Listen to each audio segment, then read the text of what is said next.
Hi friends, நம்ம இன்றைக்கி பன்னீர் பிரியாணி செய்ய போகிறோம். அதுக்கு தேவையான பொருள் என்னன்னு நம்ம பார்த்துக்கலாம். இங்கே பாருங்கள், பாதாம் 4 எடுத்து வச்சுருக்கேன், 5 முந்திரி ஒரு கைப்பிடி எடுத்து வச்சுருக்கிறேன், 2 ஏலக்காய் எடுத்துக்கலாம். பாருங்கள், 3 கிராம்பு எடுத்துருக்கேன், ஒரு அனாச்சி மொக்கு எடுத்துருக்கேன், ஒரு மராட்டி மொக்கு ஒன்று மட்டும் தான் எடுத்துருக்கேன். ஸ்மெல் வந்து கொஞ்சம் நல்லா இருக்காது, அதனால் கம்மியாக சேர்த்துருக்கேன். பிரியாணி எல்லாம் 1 எடுத்துருக்கேன், கல்பாசி எடுத்துருக்கேன், சோம்பு ஒரே ஒரு பட்டை. அதிகமாக சேர்க்கக்கூடாது, நான் 1 டம்ளர் அரிசி தான் சேர்க்குறேன், அதனால் இவ்வளோ எடுத்துருக்கேன். நீங்கள் 2 டம்ளர் சேர்த்துக்கிட்டுங்க அப்படின்னா நீங்கள் எச்சா போட்டுக்கோங்க. இதை நம்ம இப்போ அரைச்சிட்டு வந்துடலாம்.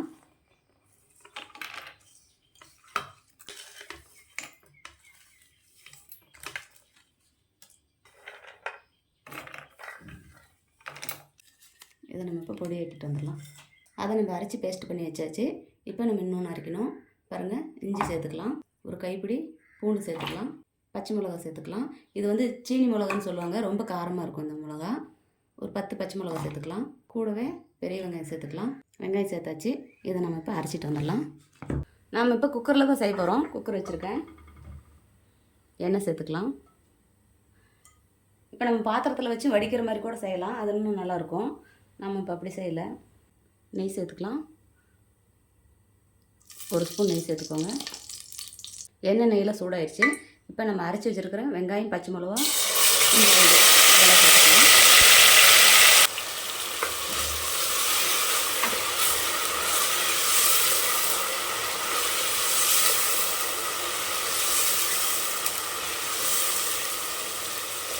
இந்த பச்சை ஸ்மெல் போகிற வரைக்கும் நல்லா அப்படி கலந்து விடுங்க.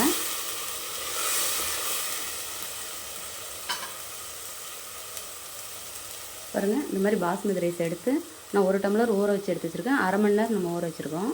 நீங்கள் வந்து 1/2 மணி நேரம் ஊற வச்சுக்கோங்க. இப்போ வந்து பாஸ்மதி ரைஸில் தான் செய்யணுமா அப்படின்னா இல்லைங்க, நீங்கள் வீட்டில் செய்கிற பொன்னி அரிசிலையும் செய்யலாம்.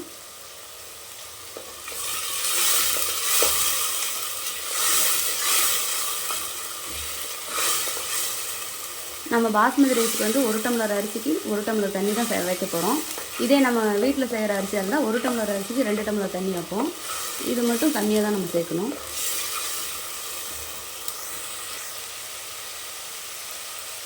வரமிளகாத்தூள் எடுத்துக்கோங்க, கொஞ்சமாக மஞ்சள் சேர்த்துக்கலாம், கொஞ்சமாக சேர்த்துக்கோங்க. கூடவே நம்ம அரைச்சி வச்சுருந்த பட்டை கிராம்பெல்லாம் சேர்த்துக்கலாம்.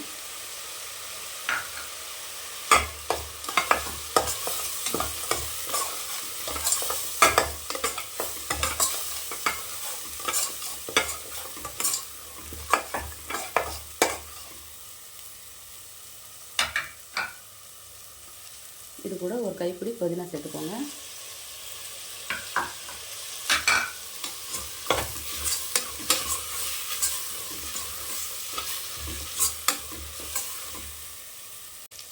கூடவே ஒரு தக்காளி, பெரிய தக்காளி ஒரு 2 தக்காளி சேர்த்துக்கலாம்.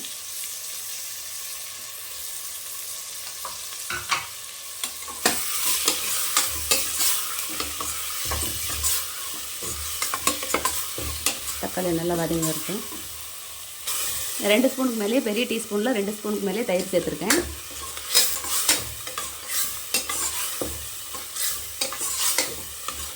நல்லா அப்படி கலந்து விடுங்க.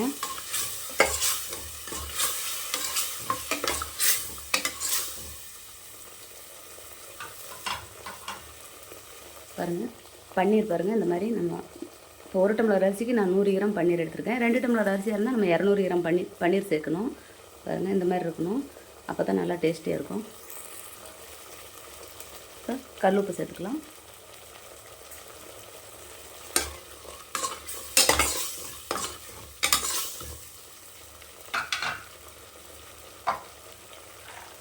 பாருங்கள், பச்சை பட்டாணி வேவிச்சு எடுத்து வச்சுருக்கேன், அதில் ஒரு 2 கை சேர்த்துக்கலாம். அது நம்ம விருப்பம் தான், நம்ம வேணும்னா சேர்த்துக்கலாம், வேண்டாட்டி இல்லை. நம்ம வந்து வேவிச்சு வச்சுருக்கேன்.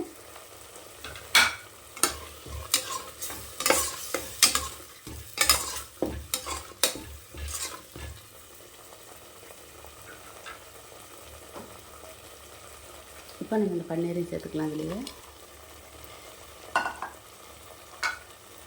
பன்னீர் நல்லா உடையாமல் இருக்கணும், அதனால் பார்த்து கலர் விடுங்க.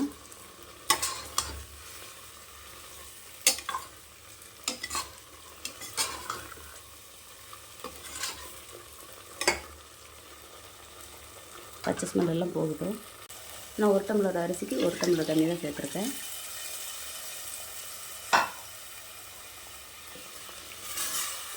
பன்னீர் உடையாமல் நல்லா கலந்து விடுங்க. கொதி வரட்டும்.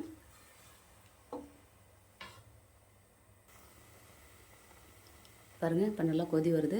இப்போ நம்ம அரிசியை சேர்த்துக்கலாம்.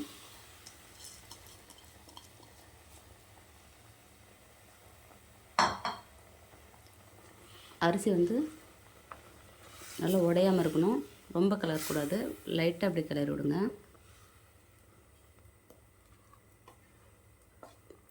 லைட்டாக ஒரு கொதி வரட்டும். பாருங்கள், இந்த மாதிரி நல்லா கொதி வரும்போது பன்னீர் உடையாமல் கிளறுங்க.